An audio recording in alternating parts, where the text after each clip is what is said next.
नमस्कार दोस्तों। कल की क्लास में मैंने आपको मुद्रास्फीति के बारे में बताया था।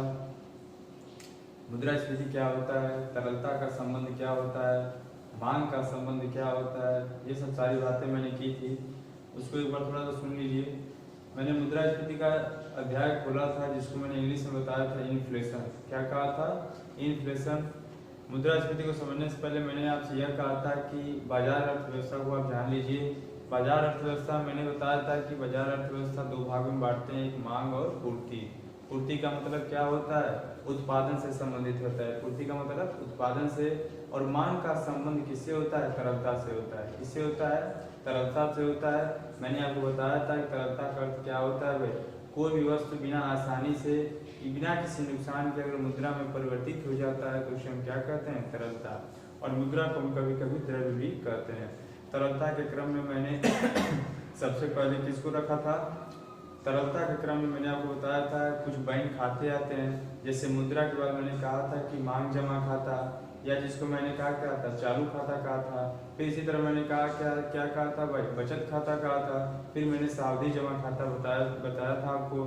चालू खाता मैंने आपको यह बताया था कि आप इसमें कितना भी पैसा जमा करें या कितना भी पैसा निकाल लें, इसमें कोई प्रतिबंध नहीं होता है और न ही इसमें कोई आपको ब्याज मिलता है। बचत खाते के अंतर्गत आपको क्या बताया गया था भाई?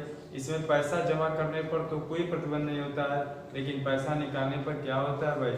आपको प्रतिबंध होता है। अगर उससे पहले अगर आप पैसा निकालते हैं तो आपको एक भारी नुकसान होता है। और मैंने इसमें आपको यह बताया था कि आपको इसमें 3 से 4% सालाना क्या मिलता है? ब्याज मिलता है।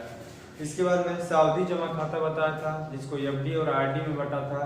मैंने कहा था कि एफडी होता है, आरडी इसको रिकरिंग डिपॉजिट करते हैं, यानी कि यह एक निश्चित अवधि के लिए खोला जाता है। किसके लिए भाई? निश्चित अवधि के लिए खोला जाता है। इतनी सारी बातें मैंने आपको बताई थी। फिर मैंने मुद्रास्फीति की परिभाषा बताई थी। जब वस्तु और सेवा के मूल्य में क्रमिक रूप से दीर्घ काल में वृद्धि हो और जिसके फलस्वरूप मुद्रा के मूल्य में क्या हो जाए भाई? कमी हो जाए, तो इसको हम क्या कहते हैं? मुद्रास्फीति कहते हैं। आज हम लोग बात करेंगे मुद्रास्फीति की 3 शर्तें होनी चाहिए भाई। कितनी होनी चाहिए? मुद्रास्फीति की 3 शर्तें होनी चाहिए। जैसे मुद्रास्फीति के लिए 3 शर्त क्या क्या आवश्यक है भाई? पहला है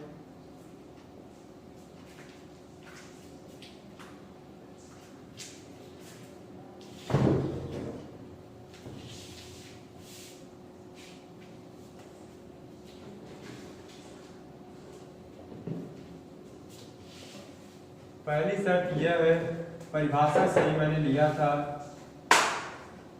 निश्चित वस्तु और सेवा के मूल्य में, निश्चित वस्तु और सेवा के मूल्य में वृद्धि हो, निश्चित वस्तु और सेवा के मूल्य में वृद्धि हो और यह वृद्धि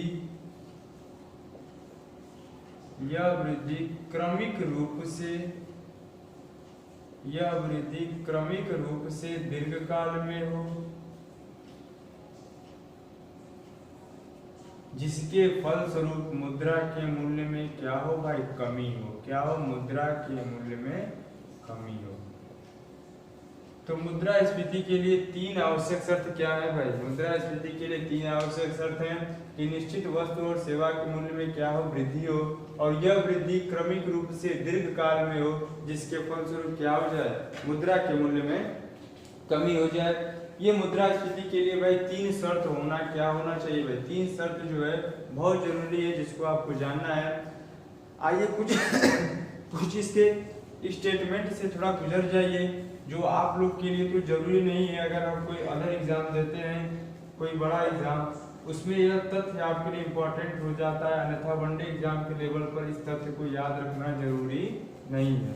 यह तथ्य क्या है? मुद्रास्फीति का अगर आपसे प्रश्न पूछे निम्नलिखित में से कारण नहीं है, मुद्रास्फीति का अगर आपसे कोई प्रश्न पूछे कि निम्न में से मुद्रास्फीति का कारण नहीं है, तो आप क्या बताएंगे भाई? जैसे मैंने लिख दिया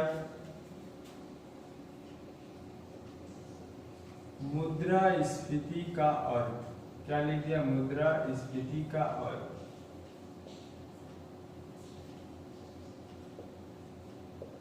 मुद्रा की आपूर्ति में वृद्धि, मुद्रा की आपूर्ति में क्या होगी भाई, वृद्धि होगी।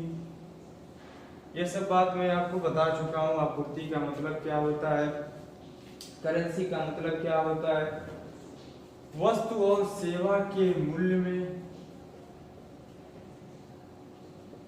वस्तु और सेवा की आपूर्ति में क्या देखने को मिलता है भाई, वस्तु और सेवा की आपूर्ति में कमी देखने को मिलता है। क्या देखने को मिलता है, वस्तु और सेवा की आपूर्ति में कमी देखने को मिलता है। वस्तु और सेवा के मूल्य में, वस्तु और सेवा के मूल्य में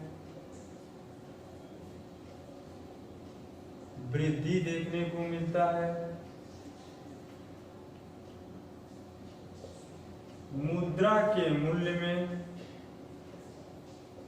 मुद्रा के मूल्य में कमी देखने को मिलता है।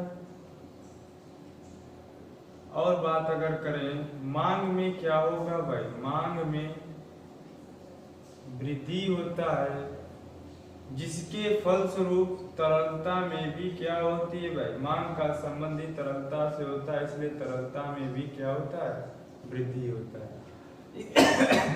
ये आप अगर कोई अदर एग्जाम दे रहे हैं यूपीएससी के अंतर्गत या यूपीपीसीएस के अंतर्गत, तो ये अगर आपसे स्टेटमेंट या दे दे कि निम्नलिखित में से मुद्रास्फीति का कारण नहीं है, तो आपको ये जानना पड़ेगा ये सब क्या है भाई, कारण है कि मुद्रास्फीति के लिए इन सब बातों का होना जरूरी है। इन सब बातों में जो नहीं रहेगा वही क्या होगा भाई, क्या होगा, मुद्रास्फीति का कारण होगा। तो आप जानते हैं सब परिभाषा से ही ली गई है। मुद्रा की आपूर्ति में इसमें क्या होता है भाई, वृद्धि होता है। वस्तु और सेवा की आपूर्ति में क्या होता है, कमी होता है। आपूर्ति का मतलब आप समझ रहे हैं, किससे, उत्पादन से। फिर वस्तु और सेवा के मूल्य में वृद्धि होता है और मुद्रा के मूल्य में देखने को क्या मिलती है भाई, कमी देखने को मिलती है। मांग में आप क्या देखते हैं, इसमें वृद्धि रहती है। और तरलता, जब मांग में वृद्धि रहेगी तो तरलता में क्या रहेगा भाई, वृद्धि रहेगा। आप इतना ध्यान दीजिए मुद्रास्फीति के बारे में, मुद्रास्फीति क्या होता है और वो उनकी आवश्यक शर्त क्या है। इसको याद अगर रखना चाहें तो आप याद रख सकते हैं, ठीक है। आइए हम बात करते हैं किसके बारे में, मुद्रास्फीति का कारण, मुद्रास्फीति का कारण। मुद्रास्फीति के कारण में आइए हम बात करते हैं कि मुद्रास्फीति होने का क्या क्या कारण है। मुद्रास्फीति होने के कारण, पहला जैसे आप इसमें देखते हैं कारण होता है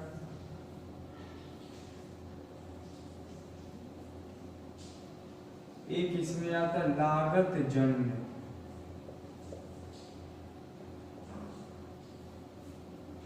एक इसमें आप देखेंगे मुद्रास्फीति के कारण में आपको एक कारण नजर आता है, कौन सा भाई, लागत जन्य, जिसको हम कहते हैं कास्ट पुश। क्या कहते हैं भाई, मुद्रास्फीति के कारण में एक मुख्य कारण है जिसको हम कहते हैं कास्ट पुश, या जिसको हम क्या कहते हैं भाई, लागत जन्य। तो कारण में समझिए जो पहला इसके मुद्रास्फीति होने का कारण क्या है, तो जैसे आप ऐसे समझ सकते हैं कि किसी भी चीज की मध्यवर्ती वस्तु, लागत जन्य का मतलब ये समझिए किसी भी चीज की मध्यवर्ती वस्तु। जैसे मान लीजिए कि चाय है, क्या है, चाय है। चाय को बनाने के लिए हमारे पास उसकी मध्यवर्ती वस्तु क्या क्या होती है। तो चाय को बनाने के लिए आपको पता है कि चाय पत्ती की आवश्यकता होती है, दूध की आवश्यकता होती है और चीनी की आवश्यकता होती है। कहने का मतलब यह है कि अगर चाय पत्ती का दाम बढ़ता है, चीनी का दाम बढ़ता है और दूध का दाम बढ़ता है, तो बट ऑब्वियस है कि उससे क्या होगा भाई, चाय का मूल्य भी क्या होगा, बढ़ेगा। तो सबसे पहला कारण है लागत जन्य का। मुद्रास्फीति के कारण में पहला कारण है लागत जन्य, अर्थात कहने का मतलब यह है कि लागत बढ़ने से, क्या होने से भाई, लागत बढ़ने से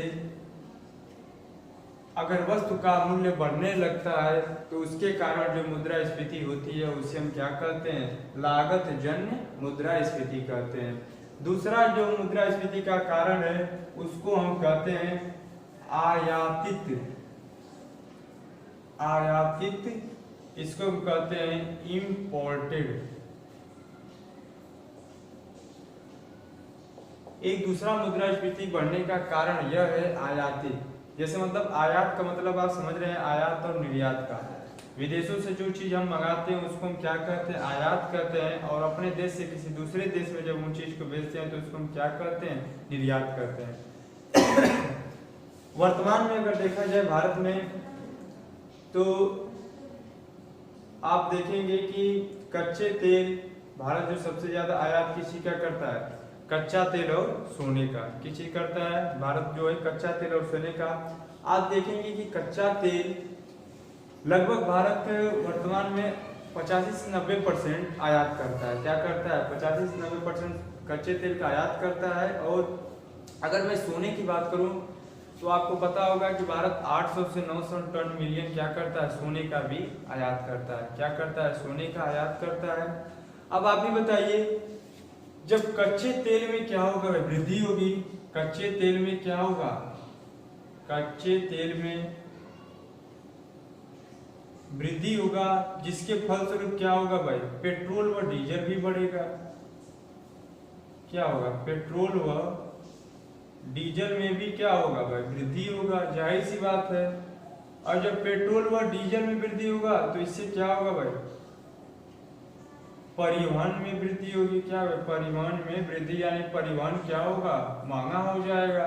और जब परिवहन महंगा हो जाएगा तो इसमें जो वस्तुओं को ले जाया जाता है, वस्तुओं के मूल्य में भी क्या देखने को मिलेगा, वृद्धि देखने को मिलेगा। कहने का मतलब है कि जो वस्तुएं इस परिवहन में एक स्थान से दूसरे स्थान पर ले जाई जाती हैं, उनमें भी हमको क्या देखने को मिलेगा, वृद्धि देखने को मिलेगा। यानी आप देख रहे हैं कि अगर कच्चे तेल में वृद्धि हो रहा है तो उससे पेट्रोल व डीजल में वृद्धि होगा, और जब पेट्रोल व डीजल में वृद्धि होगा तो परिवहन में वृद्धि होगा, और परिवहन में वृद्धि होगा तो वस्तुओं के मूल्य में भी वृद्धि होगा। यह कंडीशन डायरेक्ट आप देख रहे हैं कैसा है, लागत जन्य से ही मिलता जुलता है। लेकिन लागत जन्य में आप देखेंगे कि जो वस्तुओं की प्राइस है उस पर हम कंट्रोल कर सकते हैं, लेकिन जो कच्चे तेल में वृद्धि हो रहा है यह अंतर्राष्ट्रीय स्तर पर इसका मूल्य निर्धारित किया जाता है। क्या भाई, इंटरनेशनल लेवल पे क्या होता है, इन सब के दामों की निगरानी की जाती है। यानी कच्चे तेल में अगर वृद्धि करना है, सोने के आयात में वृद्धि करना है, इस प्रकार के जो दाम होते हैं उनका निर्धारण भाई अंतर्राष्ट्रीय स्तर पर किया जाता है। उसमें हम ऐसा कुछ नहीं कर सकते हैं। लेकिन जो लागत जन्य वाला जो कारण था उसमें हम वस्तुओं के प्राइस को कंट्रोल कर सकते हैं, और यहाँ पे आप देख रहे हैं कि हम वस्तुओं के प्राइस को कंट्रोल नहीं कर सकते हैं। तो दूसरा कारण आपको क्या नजर आता है भाई, आयात, जो चीज हम विदेशों से जो चीज हम मंगाते हैं उनके द्वारा भी क्या होता है, जो मुद्रास्फीति होती है वो भी क्या होता है, मुद्रास्फीति के बढ़ने का एक कारण नजर आता है। तीसरा, जैसे आप एक देखेंगे, काला बाजारी और जमाखोरी। बस इसको ऐसे ही समझ लीजिए, नोट करने की जरूरत नहीं है, अगर नोट करेंगे तो भी ठीक है। बस ऐसे समझाने की बात कर रहा हूँ कि मुद्रास्फीति बढ़ने का कारण क्या है। मैं चाहता हूँ कि कोई भी चीज आपका छूटे ना, ताकि आप उससे परेशान न हो। जैसे तीसरा एक है इसी में, काला बाजारी और जमाखोरी।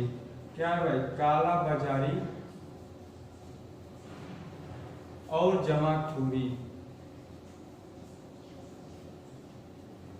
कहने का मतलब है, इसको बताने की क्या जरूरत है। मुद्रास्फीति बढ़ने का सबसे मुख्य कारण अगर देखा जाए तो मार्केट में क्या है, काला बाजारी और जमाखोरी की दिखती है। जैसे मान लीजिए क्या होता है हमारे देश में कि प्याज का लोग क्या होता है भाई, प्याज का भंडार जब बहुत ज्यादा हो जाता है तो उसका लोग संग्रहण कर लेते हैं। क्या कर लेते हैं भाई, संग्रहण कर लेते हैं। और जब प्याज का उत्पादन बंद हो जाता है तो वही संग्रहण क्या करता है भाई, इनको लाभ देता है। संग्रहण का मतलब है कि कुछ माल गुजारी या जमाखोरी के कारण उसको संग्रहित करके लोग रख लेते हैं, और जब मार्केट में उस प्याज का दाम बढ़ता है तो ये लोग भी क्या करते हैं भाई, जब मार्केट में प्याज का मांग जब बढ़ने लगता है, डिमांड बढ़ने लगता है, तो इस प्याज को लोग क्या करते हैं, जो संग्रहित करके रखे रहते हैं उसको बेचने लगते हैं। यानी मतलब अधिक दाम पर उसको बेचने लगते हैं। तो आप अक्सर देखते होंगे बाजार में कि प्याज का दाम इतना बढ़ गया है, टमाटर का दाम इतना बढ़ गया है। उसका प्रमुख कारण अगर देखा जाए तो क्या है, काला बाजारी और जमाखोरी ही दिखता है। तो ये भी कहीं ना कहीं अगर आपसे देखा जाए तो मुद्रास्फीति का प्रमुख कारण माना जाता है। कौन सा चौथा, काला बाजारी और जमाखोरी का। जैसे वर्तमान में अगर देखा जाए तो आप देखेंगे कि अगर जापान में लोग क्या होता है भाई, अगर प्याज महंगा हो जाता है तो लोग प्याज खाना ही बंद कर देते हैं। क्या करते हैं, प्याज खाना बंद कर देते हैं। कहने का मतलब है कि वो अपनी, जैसे कहा जाए मन की कामना, मनोकामना जो होता है उसको क्या करते हैं, कंट्रोल करते हैं। लेकिन भारत में भारत में अगर देखा जाए तो प्याज के बिना आदमी क्या हो सकता है भाई, एक दिन भी नहीं रह सकता। और जापान में यही चीज आप देखेंगे, उनको पता है कि भाई प्याज जो है खराब होने वाली चीज है। ऐसा तो नहीं कि लोग संग्रहित करके रखेंगे तो कई सालों तक रख सकते हैं, प्याज खराब होने वाली चीज है। तो इस वजह से वो लोग क्या करते हैं, खाना ही बंद कर देते हैं, ताकि अगर जो लोग संग्रहित करके या जमाखोरी करके उसको अपने पास रखें, ताकि वो खराब होने के डर से उसको कम दाम पर भी क्या कर सकें, उसको बेच सकें। तो एक आदेश भी इस तरह जाता है कि हमको क्या करना चाहिए, अपनी अर्थव्यवस्था को सुधारने के लिए इस पर भी एक नियंत्रण करना चाहिए। तो मुद्रास्फीति के कारण में आप इसको भी एक मान सकते हैं, जो इसका प्रमुख कारण माना जाता है। चौथा इसमें आता है कारण में मांग जनित एक कारण आता है। ये तो शायद मैंने आपको बता चुका है कि मांग बढ़ने पर क्या होता है भाई, डिमांड बढ़ने पर अगर वस्तु के मूल्य में क्या होने लगे भाई, वृद्धि होने लगे, तो उसके कारण जो मुद्रास्फीति होती है उसे हम क्या कहते हैं, मांग जनित मुद्रास्फीति कहते हैं। तो ये चार कारण अगर आप ध्यान में रखते हैं, तो अगर कोई आपसे अगर पूछे मुद्रास्फीति उत्पन्न होने का कारण क्या है, तो आप चारों को बता सकते हैं। पहले आप बता देंगे लागत जन्य एक प्रमुख कारण माना जाता है, दूसरा आयातित एक प्रमुख कारण माना जाता है, और तीसरा बता सकते हैं काला बाजारी और जमाखोरी, और चौथा बता सकते हैं आप मांग जनित। ये आपके मुद्रास्फीति उत्पन्न होने के कारण माने जाते हैं। तो इन सब चीजों को आप ध्यान रख सकते हैं, नोट करने की आवश्यकता नहीं है, बस आपके समझने के लिए कि भाई यह कारण क्यों होता है मुद्रास्फीति उत्पन्न होने का। तो कुछ प्रमुख कारण थे जो मैंने आपको बताया। अब बात करते हैं भाई जो आप लोग के लिए इंपॉर्टेंट है, मुद्रास्फीति की गणना। मुद्रास्फीति की गणना कौन करता है? तो आपको पता है कि अभी तक वर्तमान में मुद्रास्फीति की गणना सीएसओ द्वारा की जाती थी। किसके द्वारा भाई? सीएसओ द्वारा, सेंट्रल स्टैटिस्टिकल ऑफिस। बहुत इंपॉर्टेंट है, इसको आप अगर चाहें तो नोट कर सकते हैं। प्रश्न आया यहां से, केंद्रीय सांख्यिकी कार्यालय, इसके बारे में विस्तार से पढ़ेंगे अभी कि मुद्रास्फीति की गणना कैसे की जाती है और क्यों की जाती है। मुद्रास्फीति की गणना कौन करता है भाई? अभी तक आप देखेंगे मुद्रास्फीति की गणना सीएसओ द्वारा की जाती थी, जिसको हम क्या कहते हैं, सेंट्रल स्टैटिस्टिकल ऑफिस या केंद्रीय सांख्यिकी कार्यालय। लेकिन हाल ही में अगर आप देखेंगे तो इस सीएसओ और एक और संस्था एनएसएसओ, कौन सा भाई? सीएसओ और एनएसएसओ का विलय किसमें कर दिया गया भाई? एनएसओ में कर दिया गया। किसमें कर दिया गया है? नेशनल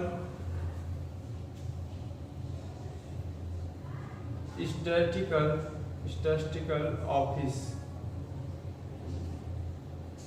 राष्ट्रीय सांख्यिकी आयोग। क्या है भाई? राष्ट्रीय सांख्यिकी आयोग। तो वर्तमान में अगर आपसे कहा जाए कि मुद्रास्फीति की गणना कौन करता है भाई, तो मुद्रास्फीति की गणना एनएसओ द्वारा की जाती है। तो आप इन सब चीजों को क्या कर सकते हैं, ध्यान में रख सकते हैं।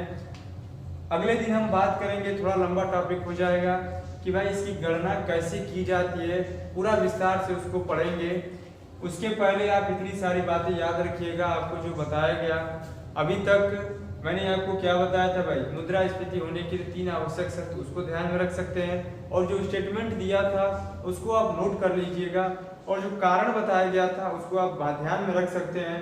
वो आपके अगर जरूरी नहीं है, अगर आप कोई अदर एग्जाम देते हैं तो उसके लिए भाई रिटन अगर एग्जाम दे रहे हैं तो उसमें आप मुद्रास्फीति के कारण को लिख सकते हैं। और चौथा ये आप लोग के लिए इंपॉर्टेंट है मंडे के लेवल पर, कि मुद्रास्फीति की गणना कौन करता है। तो अभी तक मुद्रास्फीति की गणना कौन किया था भाई? सीएसओ के द्वारा किया जाता था, लेकिन हाल ही में सीएसओ और एनएसएसओ एक संस्था है, इसके बारे में हम चर्चा करेंगे। इन दोनों का विलय एनएसओ में कर दिया गया है, और वर्तमान में एनएसओ ही क्या करता है भाई? मुद्रास्फीति की गणना करता है। शेष हम अगले दिन बात करेंगे। धन्यवाद।